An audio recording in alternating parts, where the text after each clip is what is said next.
Healthy Scratch Red Wings Report, presented by 5v5hockey.com. Hey guys, welcome back to the Healthy Scratch Red Wings Report. It's Buschy with you once again. Today we're going to talk about the free agent signings that the Red Wings just did today, July 1st. Some of the feelings that I've had where I feel like I'm in the middle here. And I know that's something that maybe a lot of us are feeling right now. I think some people are on the extremes one way. It's really interesting how Steve Yzerman and the Red Wings went into this free agency, because yesterday when Patrick Kane signed, we talked about it at length. I think amazing deal for the Red Wings, and technically a UFA signing. He did re-sign, but I think it was a good piece of business to get it done right away and go into July 1st, which is today. I'm recording this. It's like 7:30 at night, to kind of go like, all right, we have the space now. And to set it all up, we know that the Red Wings traded Jake Wallman with a second-round pick for nothing to San Jose, cleared up $3.5 million in space. I think they saved a little bit of money signing Kane. I think there's with the bonuses, it helped it a little bit. And I thought, okay, well, now they have a little more space. Like, are they going after some of the big fish here? We talked about a week ago about some of the targets that the Red Wings might be going after and what they might cost. And some of our armchair GMs, cap friendly, rest in peace. We're going to go to Puckpedia now. But like, it was something where I went, well, all right, we can build this team out and do the math, and we'll have enough space to bring in some bodies. Some of the more realistic options that people were yapping at me about is coming true right now, where nothing crazy really happened. What the Red Wings did, incomplete right now. And I think it's a little bit unfair to go in and be like, oh, this is terrible or this is great, because I don't think they're done yet. Here's the thing. Steve Yzerman usually does a press conference when he's done his main signings. That hasn't happened yet. I mean, that might happen tomorrow. I really think this can't be it, right? Because go through the signings really quick. And there's a couple that I liked. There's a couple that I was like, oh, okay, well, what are we doing here? Because in context, some of it sounds bad. But Cam Talbot, 37 years old, had a .913 save percentage. Last year with the LA Kings, had a really bad April in playoffs. We'll talk about that. 2-year deal, $2.5 million. So a cheaper goalie, okay? And you're going to see a theme with some of these signings. So a cheaper goalie, that's going to be kind of a replacement for Reimer. I think that's an upgrade, if I'm going to be really honest, on James Reimer. Still have Husso, still have Lyon.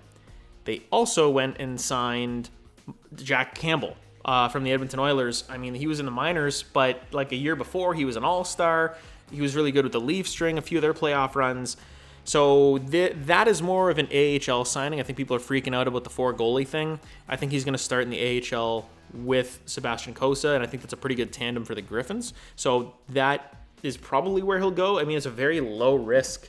You know, if anything, and he finds his game and pushes some of these other guys, then great. But I feel like another goalie move has to be coming, right? I mean, not that it has to, but with Husso, Lyon, now Talbot, where are all the starts going to come from? Because it has to come from somewhere. So I think that it's a little bit of an interesting part. I would like to move Husso. I don't know if that's going to be palpable for any other team without us retaining salary. And then going forward, they did sign a couple like minor league players, William Lagesson and Sheldon Dries. Those guys are going to be with the Griffins for sure. So I wouldn't really worry about that too much. And then the other signing that they made was a defenseman, Eric Gustafsson, who is basically a replacement for Shane Gostisbehere. Now, this is where it gets a little bit like, it's like that meme where the guy is like, you know, thinking about all the threads in the background and like this connects to that. And like, so it's like one of these things where, okay, Wallman gets moved with a second to free up space. And then Gostisbehere doesn't re-sign, but he signs in Carolina for like $3.2 million for 3 years. But we just signed Gustafsson, who's a replacement for 2x2. So it's like, could we have got Gostisbehere instead of like Gostisbehere Light, which is I think Gustafsson, for cheaper? Because now we have this cap space, and I don't think there's really a whole lot where we're going to spend it, because Raymond, Seider, Berggren, Veleno, they're all going to come back and be a combined like, I don't know, 20 million? No, probably less, because they're going to go Seider, Raymond are probably going to be around 15, 16. And then Berggren and Veleno probably will combine for like maybe $3 million. So they still have a little bit of space left for a player. But like, who are we going to go after now? Because if you guys go and look at some of the remaining free agents that are left, and I think the only place they'd be looking would be a forward, because they have 8 defensemen on the roster again and 4 goalies. So they're going to look if anywhere, it'd be up front. I do not like a lot of these forwards that are left, and I wouldn't want to pay them. So that's where it's like, all right, we got to look at the trade market. This whole Trouba thing, like, is that happening? Because now we have 8 defensemen. So I would say no, although I think they would be looking for a right-hand D. So this is not done by a long shot. Some of the signings that happened today that the Red Wings weren't involved. This is the positive part that I'm going to try and spin it for you guys, is that the Red Wings dodged so many bad contracts where bloated money, really long term, and there's this kind of middle ground where we have to kind of fall, because there are some Red Wings fans that will say, why didn't we go and sign any of these guys? And like, we need to do it. Or there'll be the other side where it's like, well, we want youth. So it's like, well, it's one or the other, right? So I know that you can look at some of these contracts and go, oh, I would have done that. And that's cool, because there's a few that I didn't mind.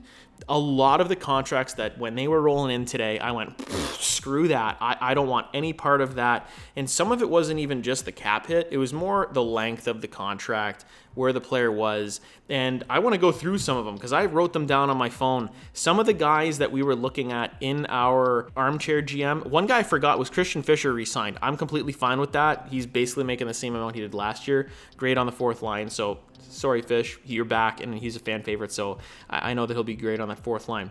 So here's some of those targets, okay? Number 1, Steven Stamkos, $8 million, 4 years to Nashville. That was a guy that I looked at it and went, hey, maybe we could bring him in if the price is right. Not for $8 million for 4 years. I mean, that's a little much for a guy that's 34. Nashville might regret that in 2 years. We'll see. I mean, maybe he'll still be that 40-goal guy, but I was not really okay with that. Jonathan Marchessault, 5.5 for 5 years. That one I was kind of like, okay, that one's palpable. The guy had 42 goals, 5.5 million. It's a pretty good deal. But he has been showing some signs of kind of slowing down too in the foot speed and all that stuff. But as long as he can score, right? We look at the stats. That was one that was palpable. One that I laughed at was David Perron. I think David Perron was like a decent part of the Red Wings core and up front, but $4 million for 2 years in Ottawa. I mean, go say hi to Artem Zub, buddy, because like you cross-checked his face in the next week. But I'm not paying that for Perron. I said around $2 million is what I would be comfortable with bringing him back. $4 million for 2 more years, I don't want to do that. And then we get into banana land, where like some of these guys, like Jake Gensel, $9 million for 7 years with Tampa. Reinhart making 8.6 for 8, getting 57 goals, I think. But like, that's called state tax. So that's another thing that is a little crazy. But some of these other guys I'm looking at, I can't believe the contracts. Chandler Stevenson, 6.25 at 7 years. DeBrusk, 5.5 at 7 years. Sean Monahan, 5.5 at 5. Lindholm, 7.75 times 7. To me, and this is just what I think that screams Franz Nielsen to me, and I had flashbacks. Teuvo Teravainen, 5.5 times 3 with Chicago. Bertuzzi, 5.5 by 5 Chicago. These are insane. And when you go back to the defensemen, we were looking at Matt Roy, 5.75 times 6. That's a lot of time, too. Zadorov, 5 times 6. Gostisbehere, like I said, 3.2 times 3. Brett Pesce had a 5.5 by 6. Montour, 7 by 7. Same thing with Brady Shea. And then Chris Tanev as a 35-year-old, 4.5 times 6. Some of these contracts were crazy. And I mean, even we looked at guys like UC Saros. He got signed to like an $8 million extension for like another 7 or 8 years. So we're willing to cough up on that one, but they obviously weren't shopping him. These are numbers that I just wasn't okay with. And I just trying to jump into Steve Yzerman's mind, I don't think he was okay with this as well. Because if you think about it, the reason that we're in this position is because Yzerman signed some of those crappy contracts. I'm talking about, Andrew Kopp. You can maybe see JT Compher. I mean, Justin Hall. There were a lot. And even into the Ken Holland era, like you said, like Franz Nielsen, Stephen Weiss. Like they were always trying to find that second line center. And what this kind of signals to me is one of two things. Number one, they're not done. Like something else has to happen. The next shoe has to drop, right? Because they have holes in the roster. And I think they could use another free agent forward. I don't know who that would be, or if it's anybody that I would really be like stoked to get. So that's kind of it. And the other thing would be that they're going full youth movement. Or, Yzerman looked at these prices and that's why he was trying to look at Trouba, or he was trying to look at some of these other, trade options, because some of the prices in free agency, these are just insane prices. And one of the things that I actually looked, and I want to look this up for you guys, I screenshotted this off TSN, and it blew my mind because it was showing the signings each year up to a certain point. And 2019 there was 38 signings for 110 million total. 2020 there was 9 for 19. I think this is by the 1 o'clock hour of July 1st. 2021 there was 33 signings for 225 million. 2022 there was 19 signings for 167 million. 2023 there was 24 for 102 million.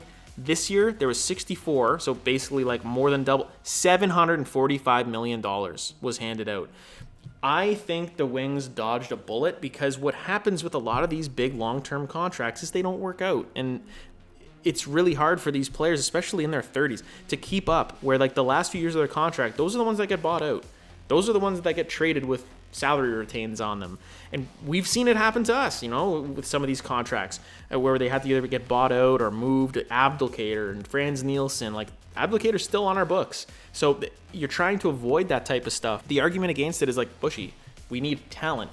I get it. I know. And I think it would have been nice to make a big splash. And if you guys think that some of the contracts that were handed out were reasonable, if you thought 8 for 4 for Stamkos was yeah, I would have done that, all the power to you.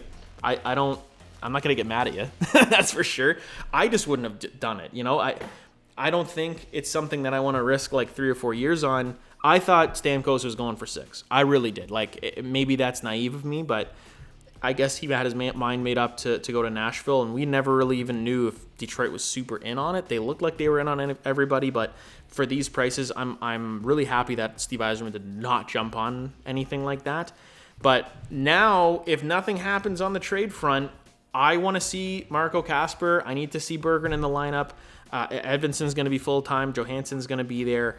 I want to see even Nate Danielson, maybe Carter Mazur. Bring up the kids then. If we're not going to pay these guys, we better bring up this youth movement and let them play. Here's the thing, and this is something that I've been kind of preaching, that if this is the way it goes, there will be a regression. Unless, Nate Danielson comes in and he's an awesome second-line center. A lot to ask of a 19 or 20-year-old kid. Marco Kasper, I don't know if he's that guy. Carter Mazur is more of a fourth line kind of, that's where he'll start.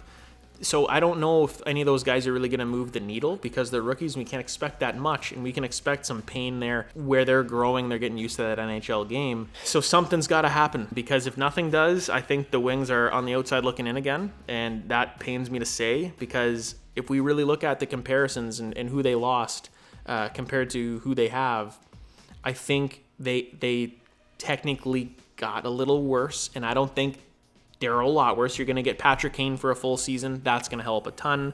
That's going to give you a few more wins, in my opinion. Losing, Gostisbehere and replacing with Gustafsson is almost, in my opinion, kind of a wash. I mean, Gostisbehere had a lot more points, really good power play quarterback. Gustafsson's going to do that. I think some growth from Seider. I think if Edvinsson, there's a lot of things that have to work out. If Edvinsson's a really good top 4 defenseman, that's the best case scenario for us. This goaltending situation, I don't know. Your guess is as good as mine. What I'm feeling is just kind of okay, I'm happy that they didn't sign these insane contracts, but also what now? I don't have really a problem with anybody that they signed. I think getting Kane back was their big get, obviously. But now what do? Do we look towards the trade front? Is Yzerman going to swing a trade, or is this just what we're going with? Because if this is what we're going with, this might be a little bit more of a tough season, because they lost, even losing a guy like David Perron, Daniel Sprong. There's a few guys that put the puck in the net, and we didn't really replace them with any forwards. So with Yzerman saying that some of the rookies, they're going to have to knock the door down for them to come in and take someone's spot. There's spots. There's only 10 forwards right now with Raymond, Veleno, and Berggren. There's still 2 more spots. So, with one of these rookies might be making it. I'm even thinking about Elmer Soderblom. He played a couple years ago too. So there's some guys that could come up, but tall ask for a young kid to come in and replace that. So what do you guys think of the free agent signings so far? Okay, and remember, it's not done. The Alex DeBrincat trade happened July 10th last year. So that's something to kind of keep in mind, because last year, I remember some signing Reimer and Hall and then Comfort and Gostisbehere, Sprong, and then trading for DeBrincat. It was a little bit of a process, and the DeBrincat thing happened after a little bit of time, and the offseason is long and things can happen. Again, I'm not like a super huge fan of our defense right now. The goaltending is perilous, and the forward group is a little more thin than they were last year. So something has to happen.